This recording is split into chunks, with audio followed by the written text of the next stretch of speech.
Welcome to the Real Estate Investing Channel. I'm Clayton Morris. So glad to have you here. I'm the founder of Morris Invest, which is a full-service rental real estate company. I've done thousands of deals, and one of the most frequent questions that we get around the office is, should I put my rental property in an LLC?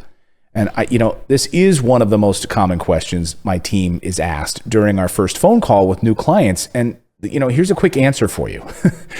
It depends. I know that's probably not the answer you want, but it depends. And we'll get to some of the details here in a second. And first, let me just say, look, I am not an attorney. I'm not a CPA.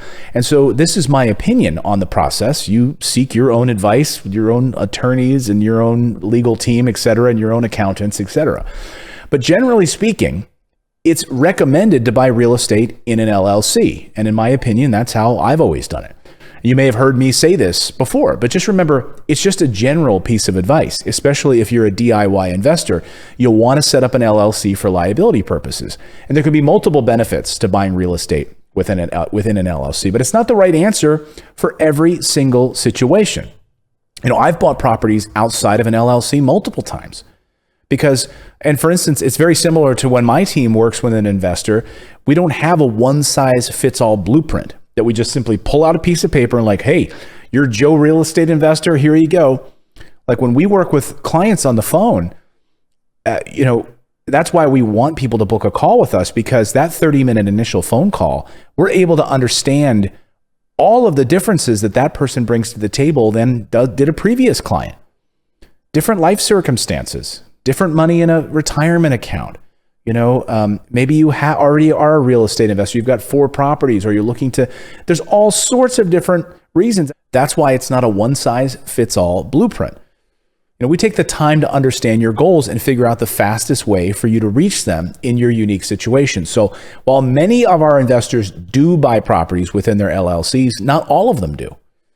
So let me remind you, again, I'm not a lawyer or a CPA, and I can't give you specific advice. This is just general information and my experience.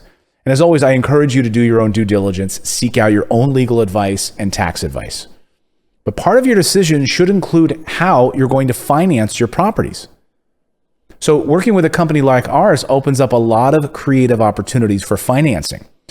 And we have solid relationships with more than 60 different lenders who have different standards and different underwriting requirements.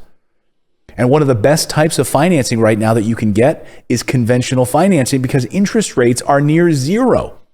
So it's basically free money. But if you've never tried to buy real estate with the bank's money, this LLC situation can be a little tricky. Many of these banks won't allow you to purchase real estate in an LLC because they want you personally to be responsible for paying back the loan. So that's why non-recourse financing, on the other hand, is a totally different animal. You see, with non-recourse financing, the loan is based on the merit of the investment, not you personally. And because of this, you can easily finance a property using a non-recourse loan with a legal entity like an LLC. And you can check out my full video on non-recourse financing. We'll have a link to it up here.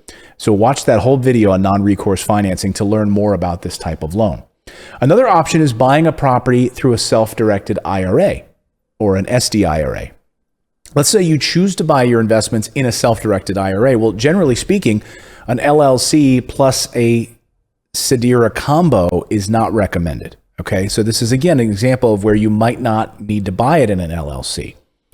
However, it can be done if it makes sense for your situation. So as you can see, there are several factors to consider when you're deciding whether or not to set up an LLC for real estate investing. It really depends on the type of protection that you're looking for, and for the purpose of the LLC, the investment type, and more. But even though there's no simple answer, consider that a good thing, because the last thing you want is a cookie cutter strategy for real estate investing that claims to be some sort of a universal solution. It doesn't exist. What you should always do is what's best for you personally and your personal situation and your goals.